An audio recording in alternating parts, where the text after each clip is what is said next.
Now, you need to understand what the tribal societies did had a multi-purpose intention. When it's not just in South America, there are such things in India also, which are maybe not of the same species of plants but of different nature,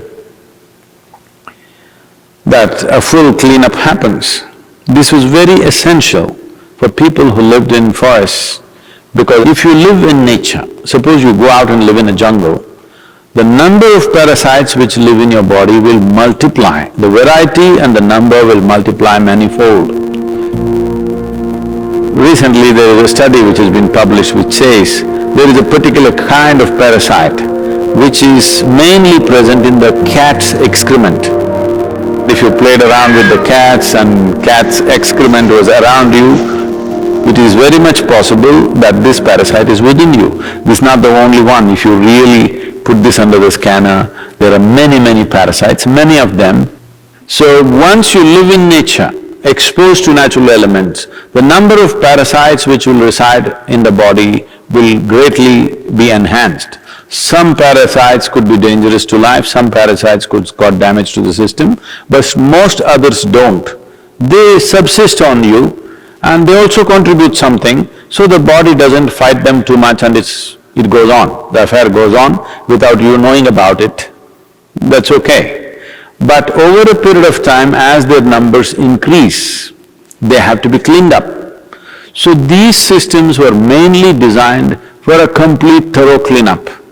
In India, we have various methods where not always with hallucinogenic substances, but there are also concoctions with hallucinogenic things where it's complete purging, because in India we don't believe in bringing it back, we want to pump it down.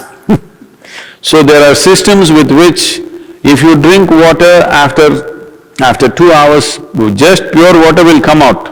To that extent your entire alimentary canal is just cleaned up thoroughly. This is something that was regularly done to all of us when we were growing up. Once a month everybody has to go through total purging.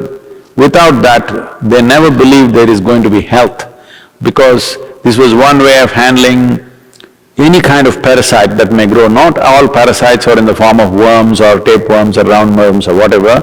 There are parasites that you cannot see, they're micro in nature, you cannot see them but they exist. But to clean them up, and the maximum number of parasites normally reside in your digestive tract. And the blood parasites and the cellular parasites are there, but there is a way to impact them. These are all relatives. The parasites need an ecosystem of their own. If you completely remove the parasite presence in your digestive tract, the other parasites generally cannot subsist except a few, others cannot subsist because they need an ecosystem of their own kind. So to destroy that ecosystem periodically was a part of the tribal life, otherwise people would slowly get sick or dull and die early. All these things used to happen. Along with that, there is also a cleansing of emotional and psychological backlog that is building up within the human being. But once you use outside chemicals or substances to do these things, in some way you will get addicted to it, or in some way you will become limited to that process. But if anybody believes they will attain to consciousness by purging their digestive tract, they need a different kind of treatment. Okay? Yes, it definitely cleanses the system, it makes certain things possible.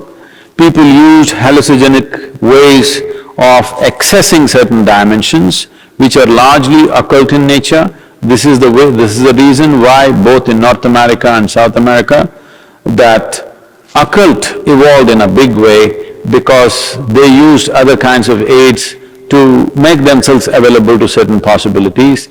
I want you to understand, just finding a little space in the chaos of your intellect, either with whatever the unpronounceable South American stuff, or with an LSD or a drug or whatever else, is only a temporary excess.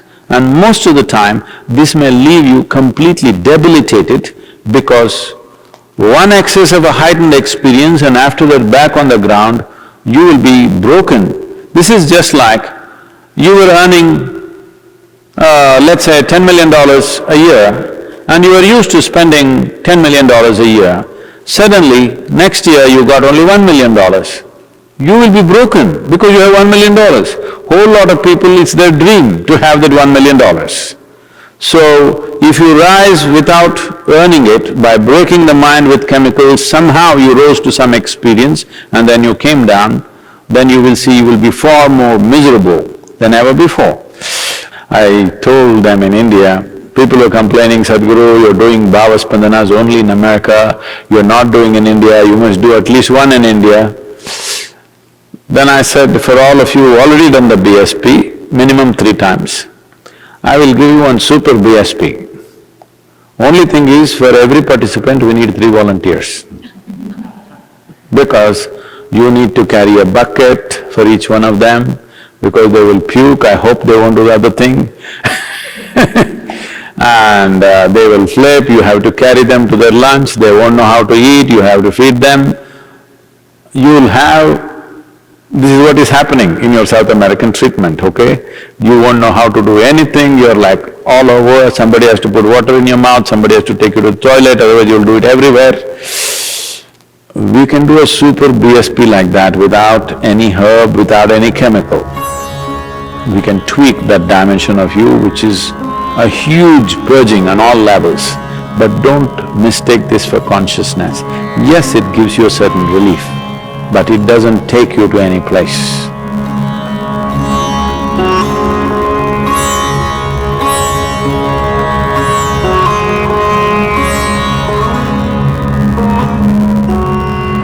First of all, it's not a shortcut, it's a very long drawn-out process of endless puking and getting your intestines out, literally.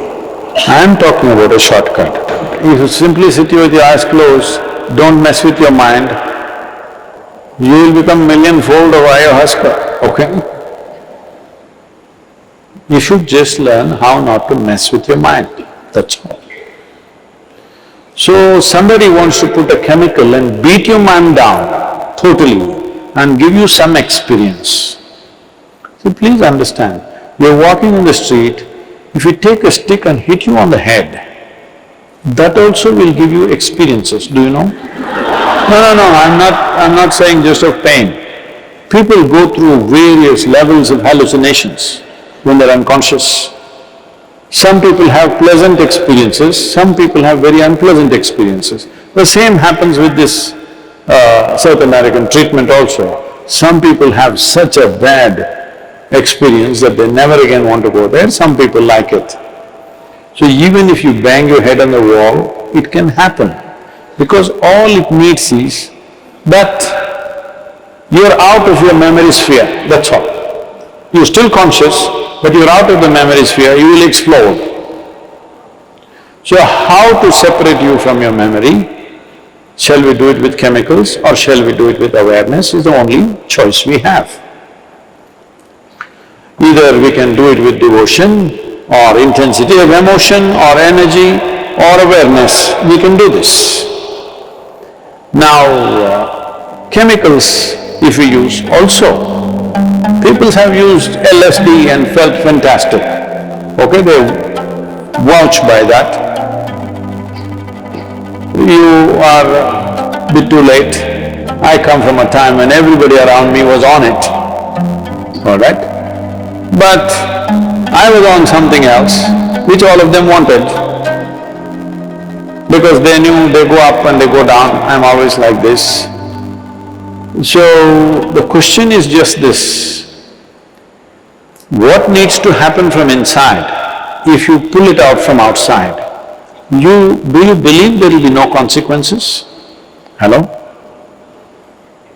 See, we can do one thing, you eat food, it will take time to digest this. So we pull out your stomach bag and do chuk chuk chuk chuk chuk. Digestion will happen quickly and put it back. So good trick. But you think it will not have any consequence? This is all you're trying to do.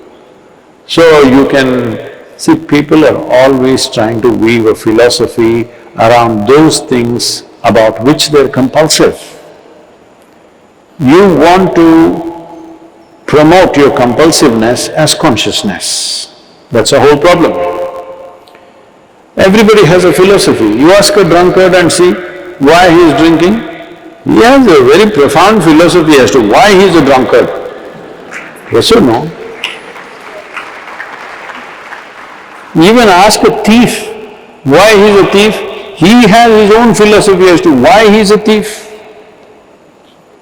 Everybody, when they want to do their nonsense, they have a philosophy. There is a difference between philosophy, there is a difference between physical dimensions of life. Chemistry is just a physical dimension in a certain way.